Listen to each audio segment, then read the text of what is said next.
I'm leaving, she said, her voice calm, almost rehearsed, as if she had been waiting for this moment for weeks. I looked up from the papers I was sorting on the dining table, trying to process her words.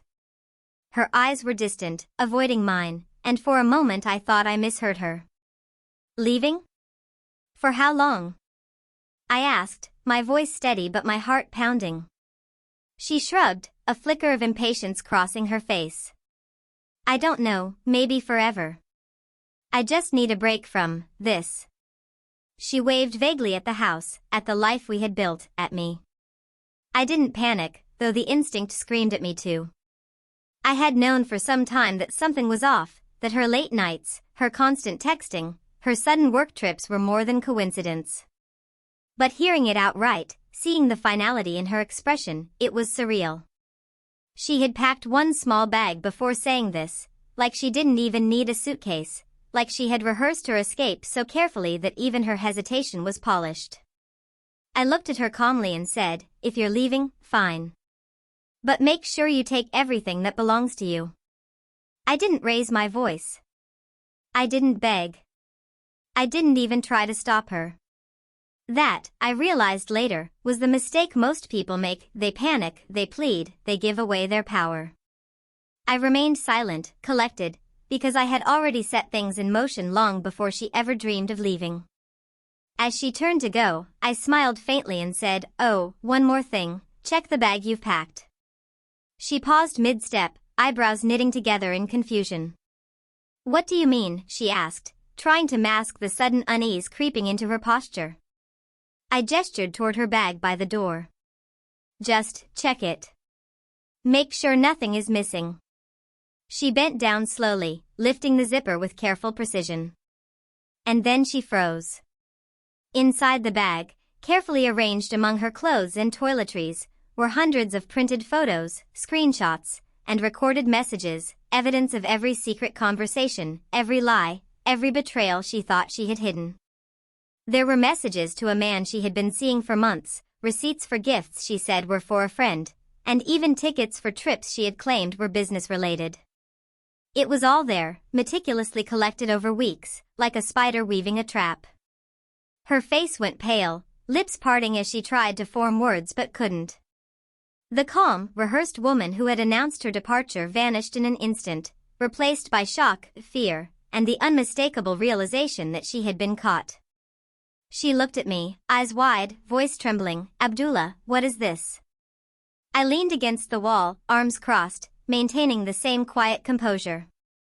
This, I said slowly, is everything you tried to hide from me.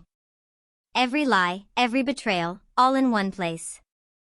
And now, it's too late to deny any of it. Her hands trembled as she clutched the bag, as if trying to physically contain the truth inside. I didn't, you can't. She stammered, words failing her. I shook my head. You already did, when you packed this bag and tried to leave. You just didn't expect me to be ready for it. The shock on her face was intoxicating in a way I had never imagined. She had always been in control, always confident, always a step ahead, or so she thought. But I had been watching quietly, collecting evidence, waiting for the perfect moment. And now, that moment was here. Abdullah, please, this isn't what you think, she pleaded, her voice cracking. She stepped closer, as if proximity could somehow undo the months of deceit. I didn't move. I didn't speak. I simply let her see the evidence she couldn't deny. You know what I think? I finally said, my voice calm but edged with steel. I think you wanted out. I think you thought you could leave and erase all of it. But life doesn't work that way. Not when you betray someone who trusted you completely. Tears began to form in her eyes, but it was too late. The moment of shock had passed its peak, it was now sinking into despair. She sank onto the edge of the bed, bag discarded beside her, and buried her face in her hands. I didn't mean, it was. Her voice dissolved into sobs. I stepped closer and placed the evidence neatly on the bed beside her. Each photo, each screenshot, each message was a silent witness to her betrayal. Everything you did, I said, is now out in the open. And there's nothing you can do to change that. You wanted to leave, fine. But don't think you can walk away unscathed. She looked up, eyes red, desperate, pleading for forgiveness or perhaps for some miracle to erase the proof. But I had no intention of sparing her. Not because I wanted revenge for the sake of revenge, but because I had waited patiently for justice. You're going to have to face the consequences of your actions, I said. For hours, she sat there, frozen, silent at first, then wailing, then whispering apologies into the empty room. I let her, because I knew the value of silence, the power of letting someone sit in the full weight of what they had done. No shouting, no drama, just truth. By the time the sun set, she was exhausted, drained, broken in a way that words couldn't fix. And I, calm and composed, watched her unravel, knowing that for the first time in months, she had no control over the situation. She had tried to leave me, to escape the consequences of her own actions, and instead, she had walked straight into the moment I had been preparing for. Finally, I spoke, softly but with finality, pack your things. Leave. And don't come back. Not because I don't care, but because the moment you tried to betray me, you gave up your place here. I'm done waiting.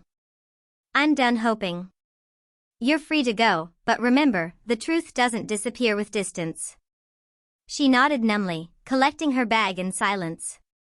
No words, no excuses, no desperate pleas this time, just the heavy realization that she had lost more than she had imagined.